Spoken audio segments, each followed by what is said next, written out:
Breaking news చూస్తున్నాం. హైదరాబాద్ నాంపల్లిలో భారీ అగ్ని ప్రమాదం సంభవించింది. స్టేషన్ రోడ్డులోని బచ్చ ఫర్నిచర్ షాప్ లో మంటలు చెలరేగాయి. 4 అంతస్తుల భవనంలోని గ్రౌండ్ ఫ్లోర్ నుంచి మంటలు పైకి వ్యాపిస్తున్నాయి.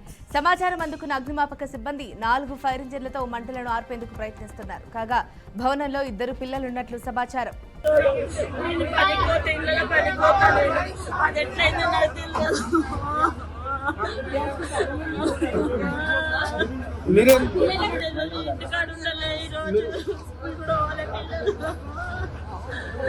పనిపోయినుంటే నేను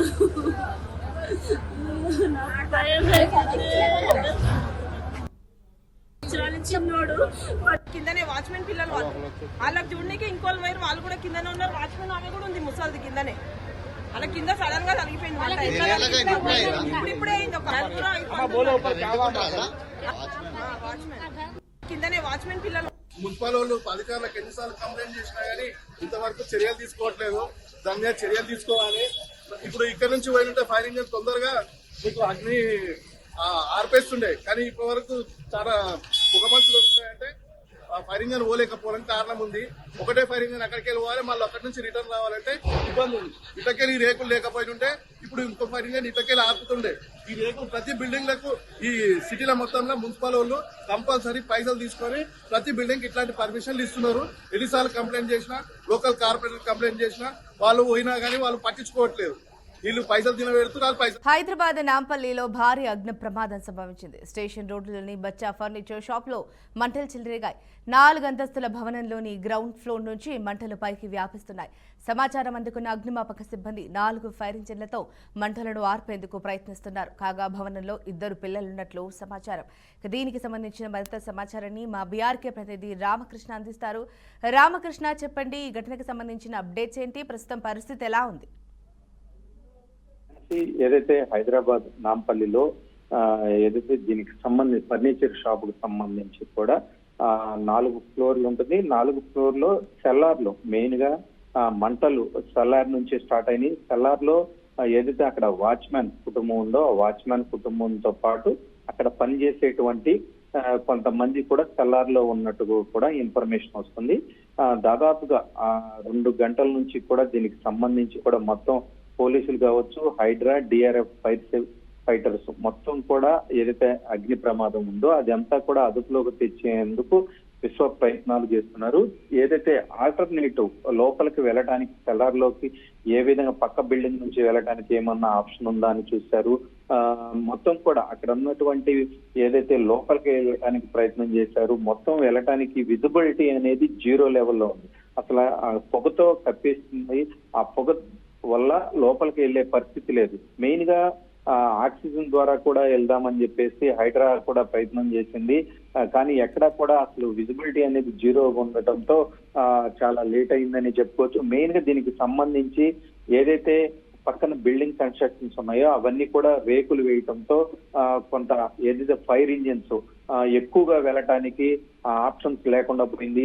ఇరుకు రోడ్డు కావడంతో మెయిన్ గా దీనికి సంబంధించి కూడా లోపలికి వెళ్ళటానికి కొంత ఇబ్బంది జరుగుతుంది. ఇది మొత్తం ఆపరేషన్ మొత్తాన్ని కూడా జాయింట్ సిపి ఇక్బాల్ పర్యవేక్షిస్తున్నారు.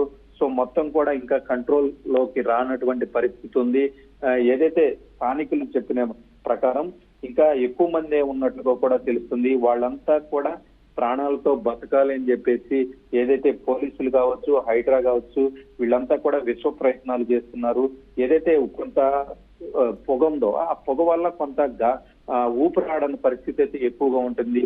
సో ఖచ్చితంగా వాళ్ళందరూ బతకాలని స్పీడ్ గా ఎక్కడికక్కడ చర్యలు వేగంగా తీసుకుంటున్నారు.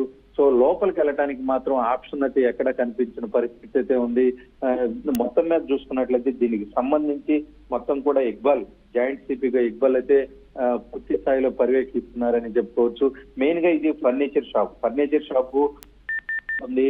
వుడ్ తో చేసినటువంటి మెటీరియల్స్ ఎక్కువగా ఉంటాయి. సో ఆ వుడ్ వేగంగా మంటలు అండుకునే పరిస్థితి ఉంది కాబట్టి కొంత మంటలు కూడా వేగంగా వ్యాపిస్తున్నట్లుగా కూడా తెలుస్తుంది.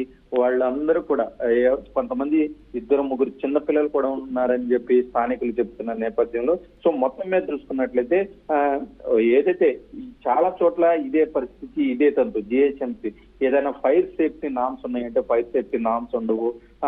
లోపలికి ఏదైనా ఎలాంటి అగ్ని ప్రమాదం జరిగినప్పుడు లోపలికి వెళ్ళటానికి మాత్రం ఎక్కడా కూడా దోవ అనేది సరిగ్గా లేకుండా పోతుంది.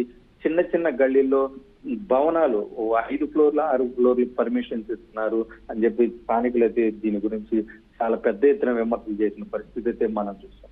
ఝాన్సీ. మరి రామకృష్ణ, మరి విజువల్స్ లో చూస్తున్నట్లయితే మంట వ్యాప్తి చాలా ఎక్కువగా కనిపిస్తోంది. మరి ఆస్తి నష్టం ఏ మేరకు జరిగింది, ప్రాణ నష్టం ఏమైనా జరిగిందా? ఇప్పుడే మెల్లమెల్లగా దీనికి సంబంధించి అయితే అంబులెన్స్లు కూడా అక్కడ చేరుకుంటేనే ఆస్తి నష్టం కన్నా కూడా ప్రాణ నష్టం జరగకుండా దీనికి సంబంధించి కూడా అన్ని డిపార్ట్మెంట్స్, పోలీసులు, హైడ్రా, ఫైటర్స్ మొత్తం కూడా ప్రాణాలు కాపాడాలి అని చెప్పేసి దీనికి సంబంధించి కూడా మొత్తం యాక్షన్ ప్లాన్ అంతా కూడా జరుగుతున్నట్టుగా కూడా తెలుస్తుంది. వాళ్ళందరినీ త్వరితగతిన బయట తీస్తే అంబులెన్స్లు కూడా రెడీగా పెట్టారు. వాళ్ళందరినీ కూడా హాస్పిటల్ తీసుకెళ్లి వాళ్ళందరూ బతికేందుకు, ఎంత కష్టపడినందుకు బతికేందుకు ప్రయత్నం చేయాలని కూడా అధికారులందరూ కూడా భావిస్తున్నట్లు కూడా తెలుస్తుంది. ఈ ఫర్నిచర్ షాప్ దీనికి సంబంధించి కూడా మొత్తం కూడా డీటెయిల్స్ వచ్చే అవకాశం ఉంది. దీనికి సంబంధించి ఫైర్ సేఫ్టీ ఏ విధంగా ఉంది, ఏంటి, అసలు ఎంతవరకు నష్టం వచ్చింది అనేది పూర్తిగా ఈ మంటల అదుపులోకి వస్తే ఒక అంచనా వచ్చే అవకాశం ఉంది. Jhansi. Right, thank you Ramakrishna for the update.